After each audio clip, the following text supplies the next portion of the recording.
everybody. Happy New Year and welcome back to the Transformation Leaders Podcast. Sean and I are here for 2025 to do today's show to kind of recap a little bit, rewind, talk a little bit about our first half year, even though we didn't do it a full year, but 2025 is going to be a first full year for us. And so what we wanted to do in our show today was to highlight a little bit of what we talked about in 2024. I'll bring up a presentation to kind of talk about that. And then we'll talk a little bit about what we see and what we're hearing in the industry within 2025. Now, obviously, this is going to change, and maybe we'll even talk about a quarterly update since everything does rapidly evolve. But since this is all about leadership and transformations, AI is at the center of this, as well as all this agentic buzzword stuff. So we'll get into a lot of all of that in just a few minutes. But to recap, let's talk a little bit, Sean, about 2024 and kind of what it meant to you and for us and what we've been hearing and getting feedback from the masses about our brand new show that is not so brand new anymore. Well, I mean, they say new year, new you, and really happy with all the progress we've made this year on the podcast. I've heard from so many different listeners. Even though you're not subscribing, you're still watching. So my hope and prayer for 2025 is that we can continue bringing really good, interesting talking points and things that are good to think about on your road and journey to transformation. And hopefully, to get more from you all out there. Love to have more comments and much more ideas. We're always looking for wonderful guest stars to talk about their transformation journeys. So those of you who are out there, and if I haven't talked to you personally yet, don't be afraid of the camera. It's very fun to be able to have a great conversation about business in this atmosphere, and we love to talk to you. Yeah, so some of the feedback, Sean, that I've got over at least the past, 3-6 months has been really around the conversations around the leadership, some of the technology. Obviously, we have a personal passion, and obviously the audience, rightfully so, a little bit concerned about AI and trying to figure out what's going on and where it's going to be. But OWASP was one of our biggest shows that we did with the amount of participation and feedback. And then, interestingly, the strategy tactics that we had about pip decks, which I have a whole shelf full of these little guys. And so this was really, really popular as well. Got a lot of interesting feedback talking about some of the generative AI and the little plug that I had for the free book. So that was really, really good. And people are actually starting to show up with that. Going to talk to Sean a little bit later about doing another show. Got a really interesting thing planned for 2025, not even on the deck. So I'll just plant the seed. And then when it comes to just generalized information about the direction of the industry, people seem to appreciate the feedback that we're giving them, kind of letting them know what's up. So I guess, as a viewer or participation, you just kind of join in, plug in, kind of figure out, hey, what are these guys talking about? Because we always try to keep it interesting for you with regards to kind of what's going on. So those just kind of a quick highlight. Obviously, we encourage you to go back on the YouTube channel. We have multiples of those. Our videos are scattered all out through LinkedIn, either on Sean's channel or not channel, Sean's profile or my profile. And so those, that information is out there available in a multitude of places. So we highly encourage you to go back, watch each of those. Feel free to continue to comment, continue that conversation. We also have the Facebook group that we have that's out there. So you can plug in and reach out and catch us there as well. And then as far as 2025, let's kind of split off to this. But before we talk about what we're reading on the screen, Sean, did you have anything else to add about 2024 that you wanted to kind of bring to the table before we move on? Yeah, I mean, certainly on 2024, some of the things that I want to that I remember is certainly Gen AI has grown up. Yeah, sure. A lot of the R chat bots empowered by AI possible, that was answered. And then are they practical and safe?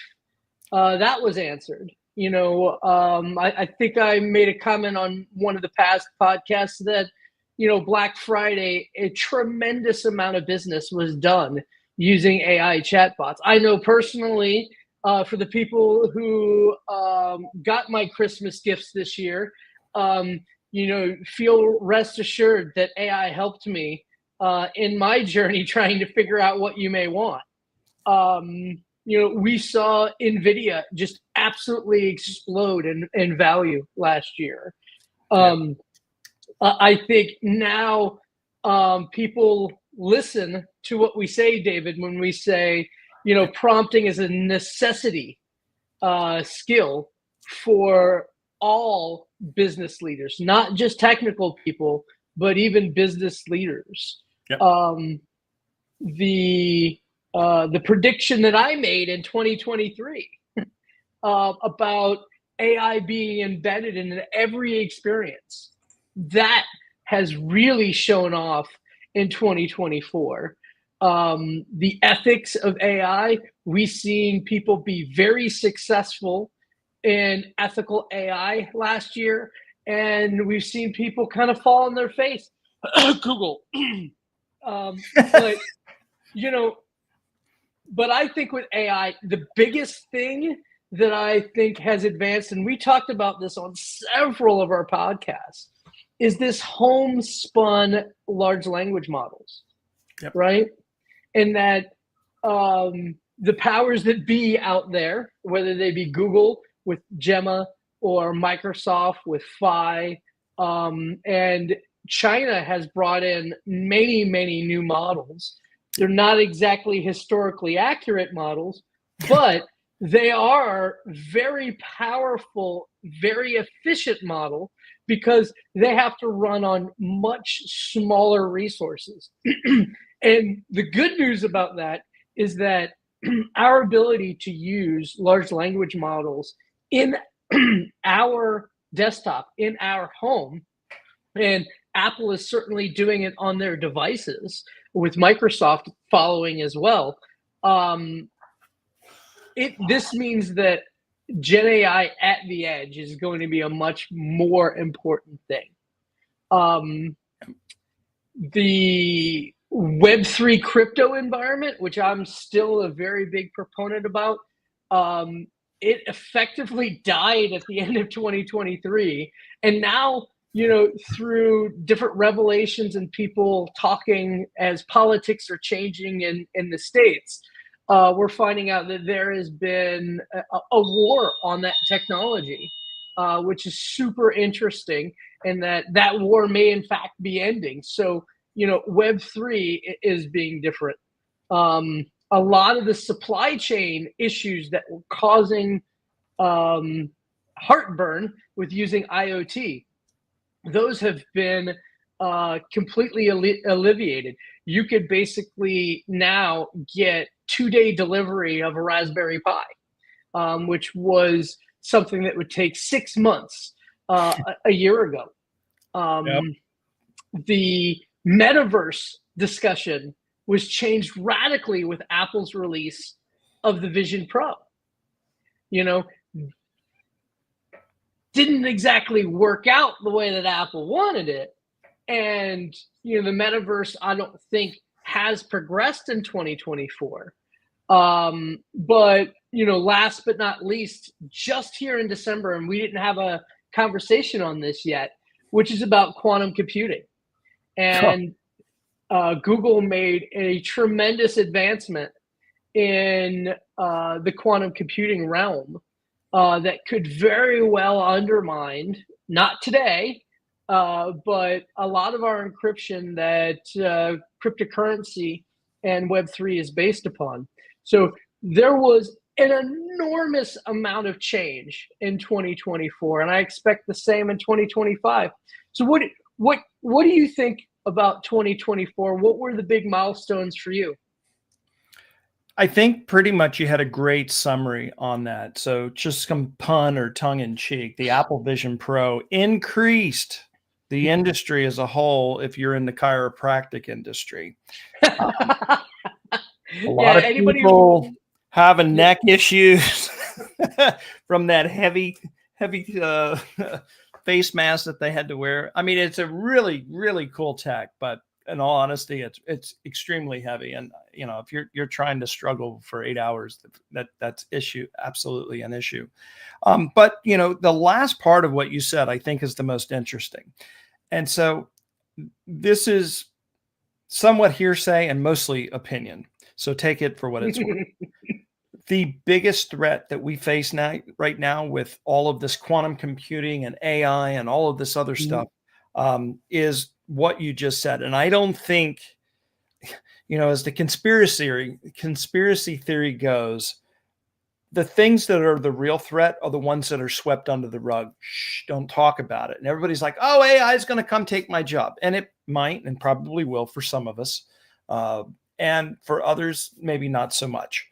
But on the flip side, the thing that's so quiet, the thing that's the most scariest thing out there is quantum computing and its ability to hack any and every encryption known to mankind ever created. The government agencies, I have a friend that's there. I'm also part of the FBI InfraGard for the Atlanta, Georgia chapter.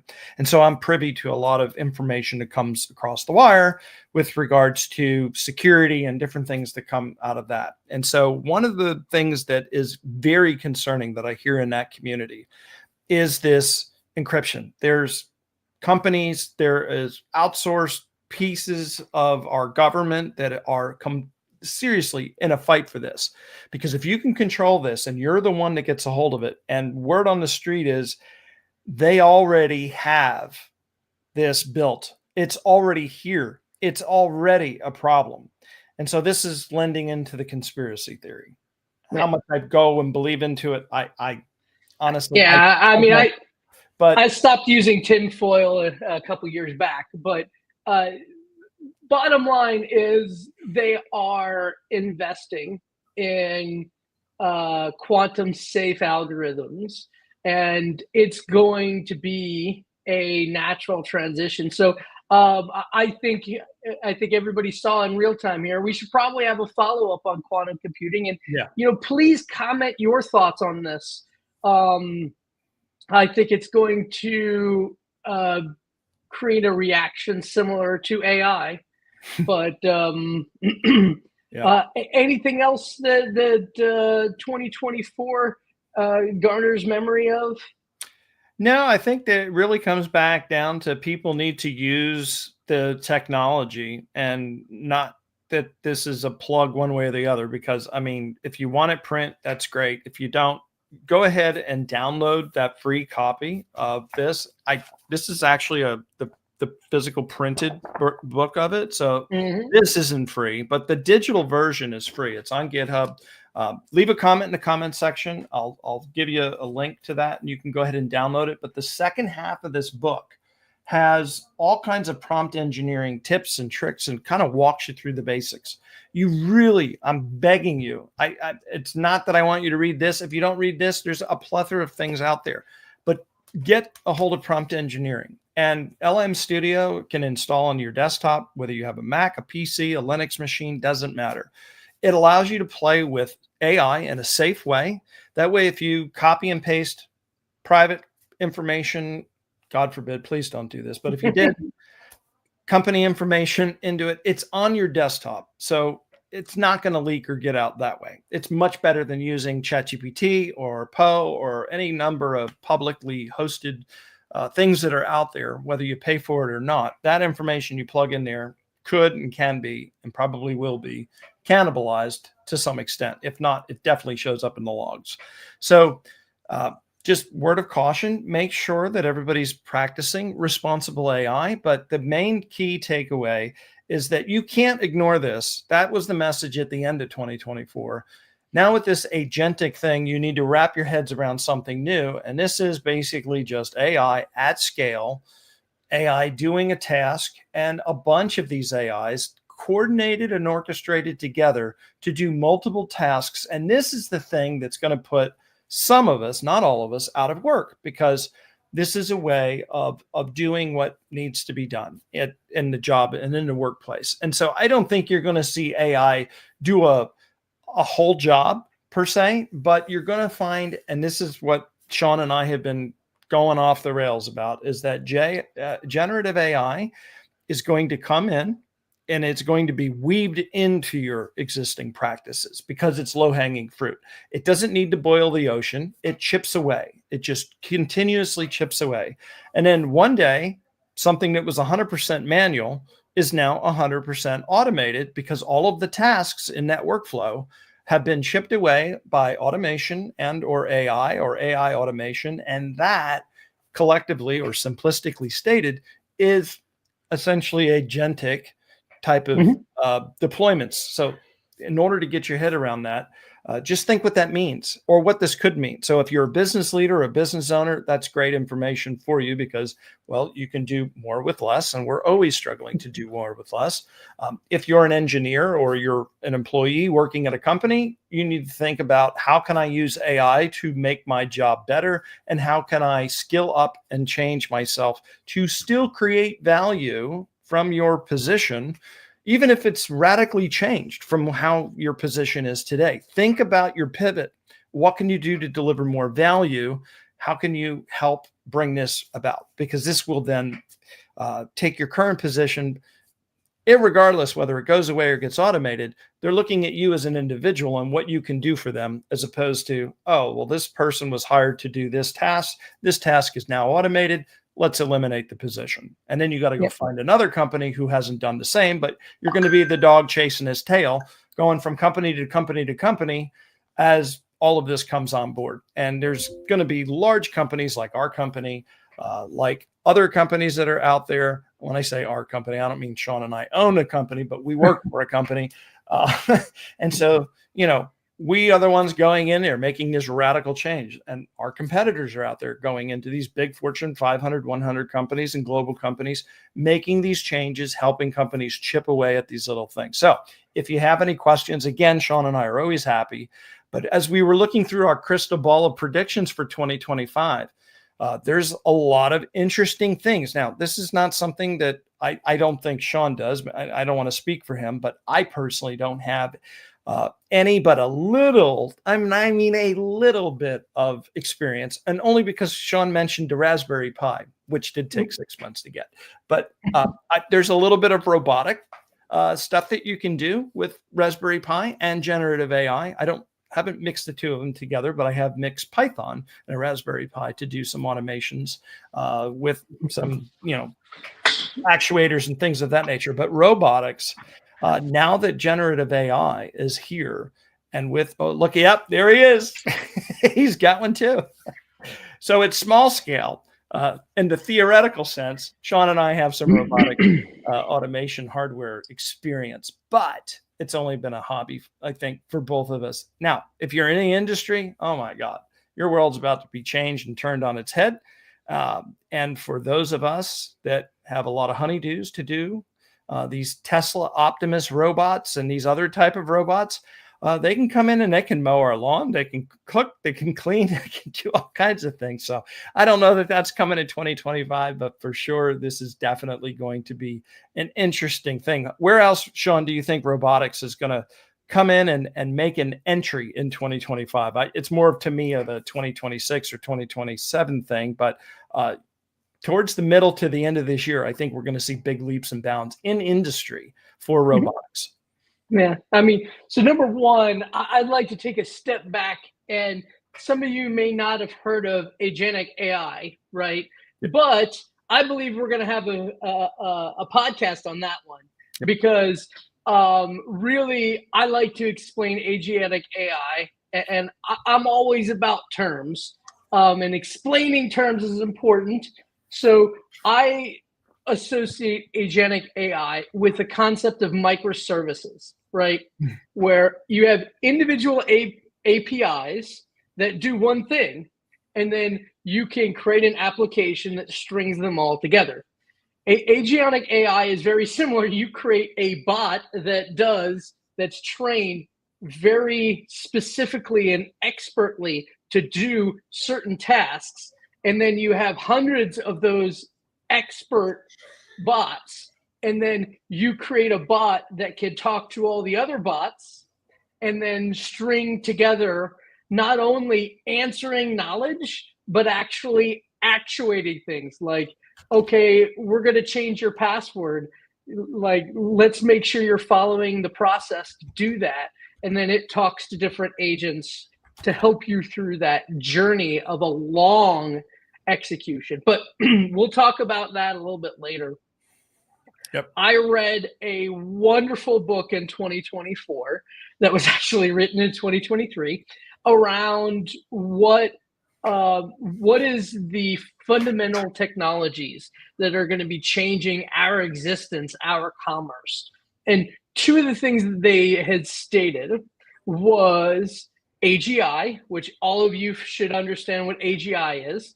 Recently, the OpenAI CEO said that he's going to achieve it in 2024, despite the fact that he said he needed 10 years and $10 trillion. I think he said that last year.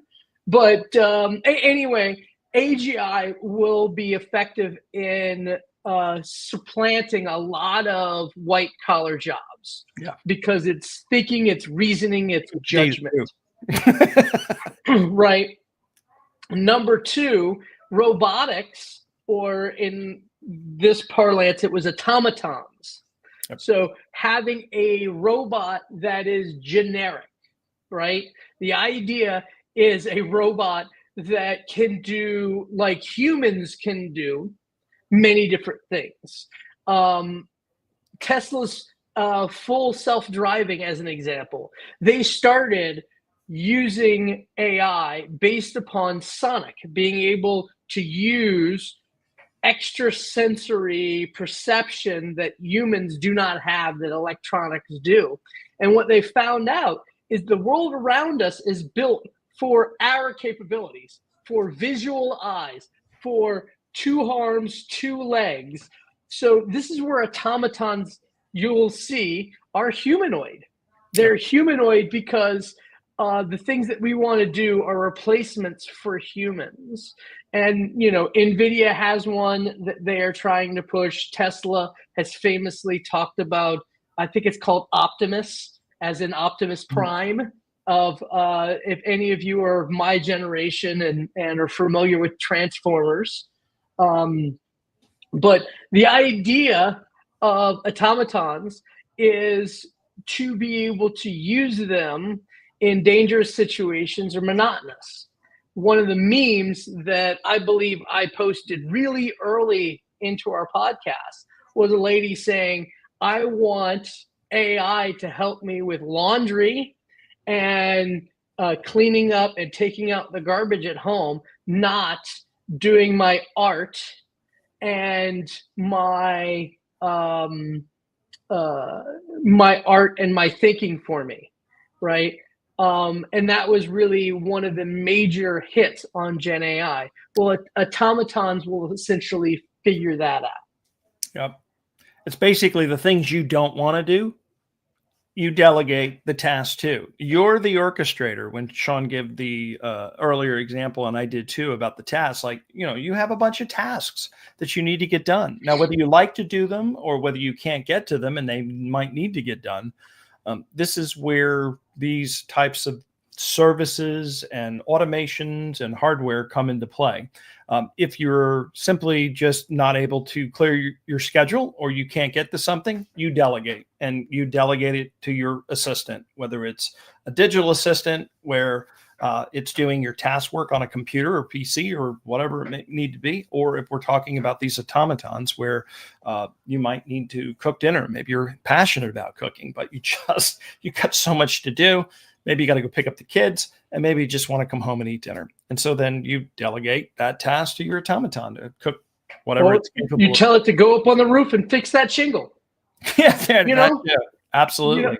It comes down to, and this is my perspective, is AGI and automatons will change our world.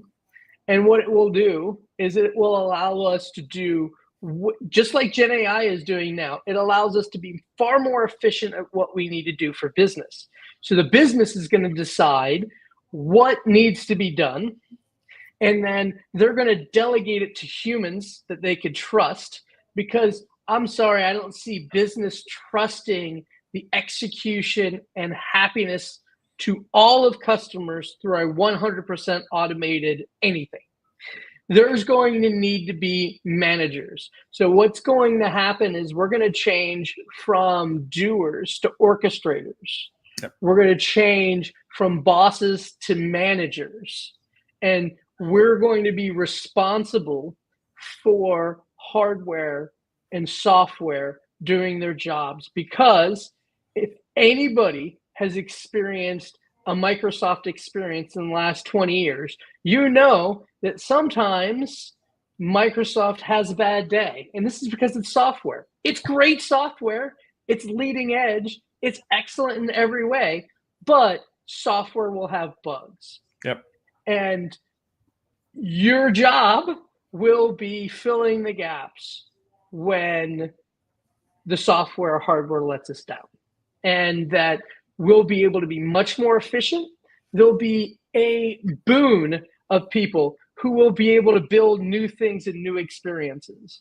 And that perhaps our 8-hour day will fall to 4 hours a day, right? Or we will float more into the gig economy, where the robots and software will be doing our job for us.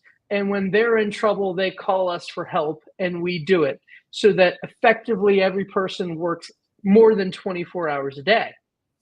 You know, a lot of people are downcast on the future of, hey, where are our jobs going to go if this can do it? Again, you're a human. Do you trust your life and your career and your kids to any software or hardware product? Yep. No, you won't. You'll have to trust a human just like you've always had.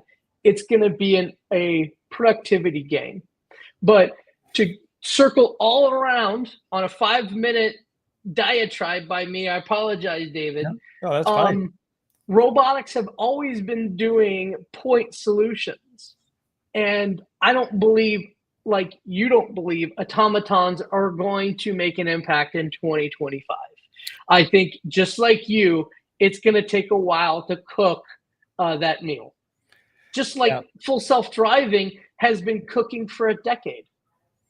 Yeah, I think anybody watching this, if they're looking for a takeaway and they want to say, what is the golden opportunity here? I have this opinion. When I was putting together this slide and this list, there's one thing that blazingly stands out.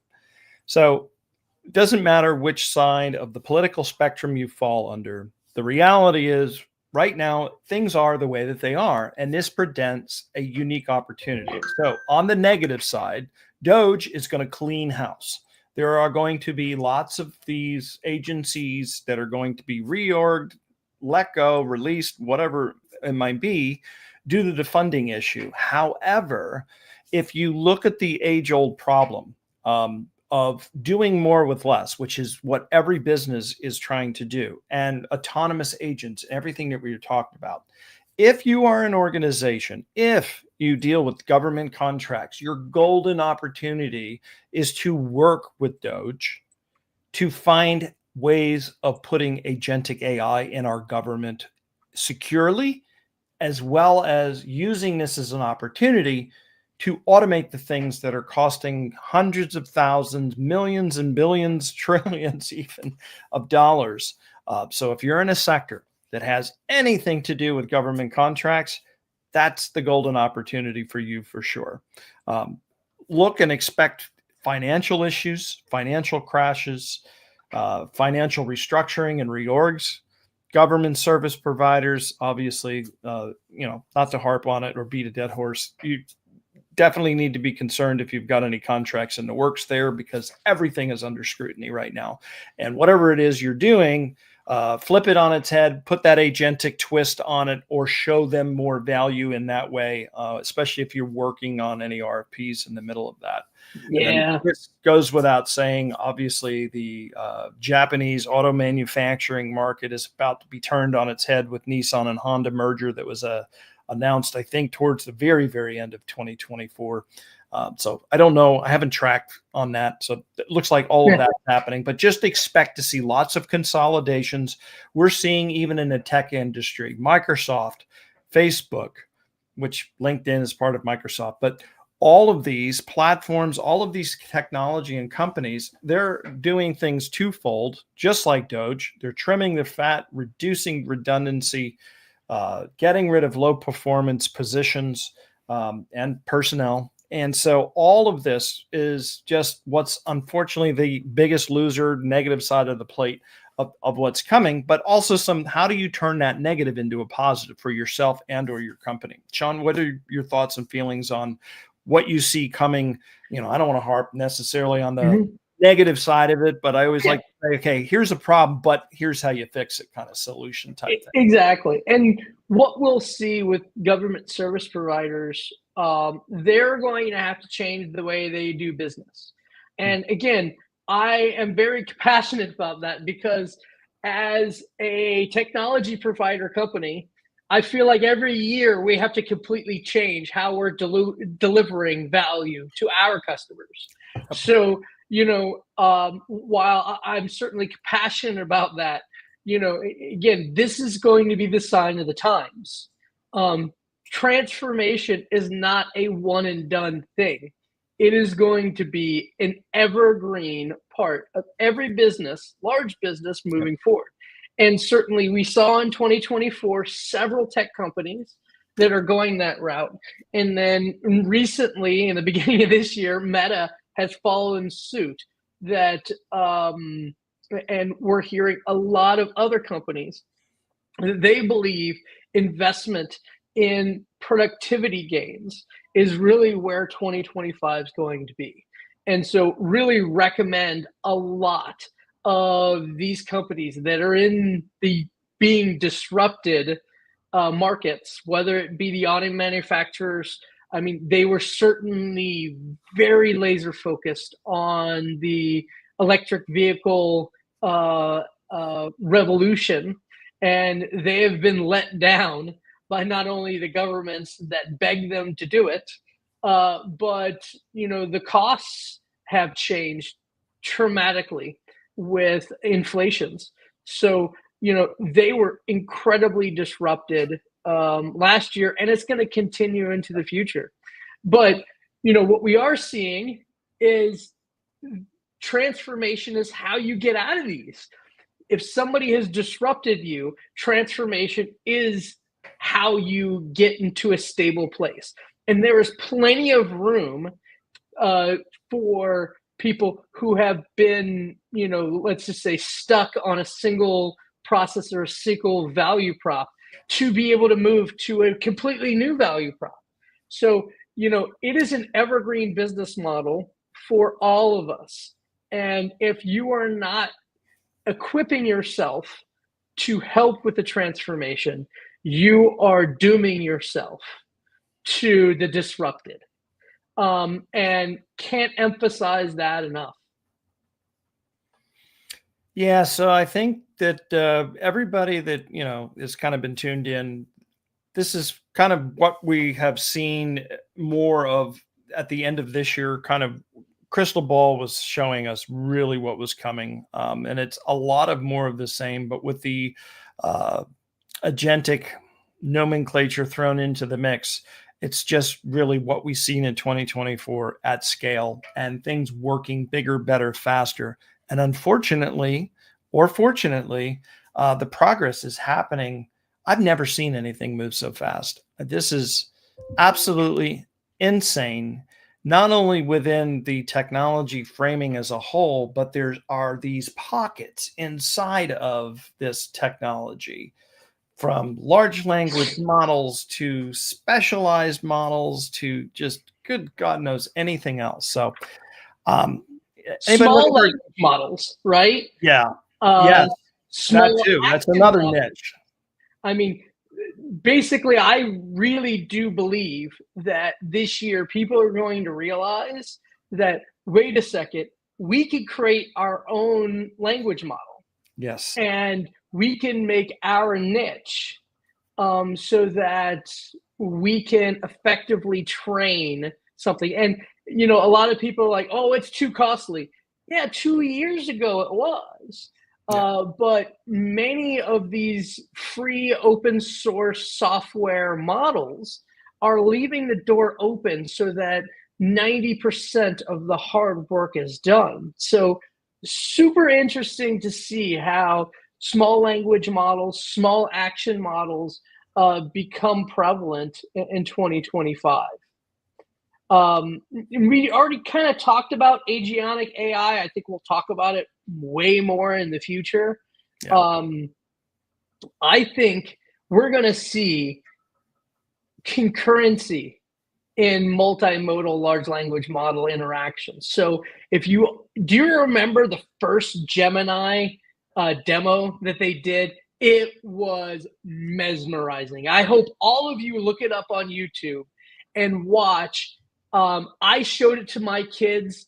It is the definition of where training is going to go, where there is going to be a mic, there's going to be a video on you, and it's going to walk you through and teach you something. And whether it's drawing, as it was done in there, or just playing tic-tac-toe, there is so many different opportunities for concurrent multimodal large language model applications. And again, I in my day job, we're working on things like that. So really cool things around the corner, I believe, in that arena.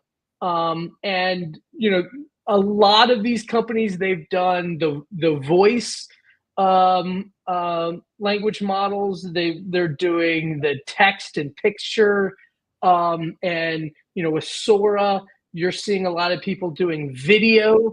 So there is so much capabilities that were born in 2024. I believe this is the year that you're going to see them stitch it together and make a multimodal experience. So it's just you and the software, and you can do whatever you want. Yeah. I'm looking forward to that. And if there's anybody out there on the Azure platforms or even a lot of these cloud platforms, just to call out, because I'm a Microsoft person through and through, and I do some AWS stuff as well. But I will say, just from familiarity, that I can see that at least the folks at Microsoft behind the Azure cloud offering, this thing is getting to be just that. That whole AI it used to be cognitive, LMNOP, all this other stuff. They are buttoning down AI under one huge studio, and everything and then some is out there. I've used it with Power Platform, Power Apps, a couple of videos we did last year talking about some of this stuff. But the things now that you can do with just a base large language model, adding your own stuff to it, Copilot Studio, jury's still out a little bit on that one for me, but nonetheless, that back end Azure, oh man, that is just really some good, cool stuff. And Sean just told me about something really cool in AWS that I didn't know about either, too. So this stuff is just like drinking from the fire hose. But we're going to bring all of this to you and more in 2025. So we definitely look forward to making sure that we continue this conversation every Wednesday at 12 o'clock noon. Anything else that you want to add, Sean? Well, there's a couple more things. I think we talked about metaverse. I don't see metaverse making any strides in 2025, but I do see that there will be more physical automation out there in 2025. And a lot of our clients, a lot of the industry experts are seeing, huge strides in manufacturing automation. You could see, we talked about the auto manufacturing. So IoT is going to be a much bigger thing, but it won't make the news. And then I believe, as I talked about before with Web3 and crypto, a lot of those companies that have been handcuffed and a lot of that investment that has been on hold in 2024 will take root. So things like Visa and MasterCard, they're going to get impacted significantly because the majority of experiences that you have use something other than direct to Visa and MasterCard. They use a payment processing service, the Stripes of the world. And we'll see them start excluding Visa and MasterCard, I believe, by the end of 2025, or in fact, giving you an option to save 2 or 3% on your purchase by using a stablecoin transaction. So look for that. But I want to finish on one thing that I kind of touched about on AGI. AGI will be announced, will be delivered in 2025, but it's not the AGI that you would expect. I believe, and my prediction for 2025 is that AGI is going to be rolled out in very incremental bits. They're going to say, hey, look how smart it is to solve this physics problem. Look how smart it is to figure this math problem out. I'm going to give it a mind teaser and look how it figures it out. But it is not going to be the AGI that is going to have the reasoning that we expect to really make an impact in the market. I still believe that is 2026 and 2027. But just like the automatons, AGI is something that is going to be incredibly disruptive in the next couple of years. Just like quantum computing with our security is going to be very disruptive. But I don't see either one of those having the same kind of impact and coming onto the market that generative AI did back in, what was that, 2022?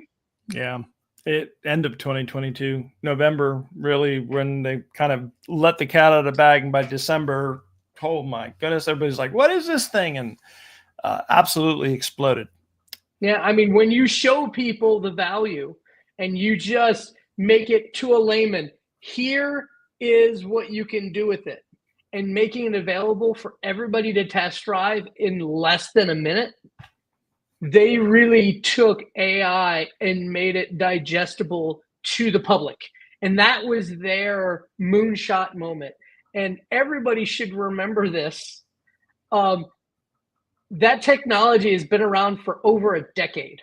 Yep. What they did was they stitched it together and delivered it in a digestible way. That's what OpenAI did. Their moonshot moment was taking the most advanced technology in the marketplace today and making it so your mother could use it. And it's a good lesson for transformation, all you transformation experts. Yeah, that's for sure. And I would say this, that, Sean and I are really passionate about it. And we've built so many demos over the last year and a half.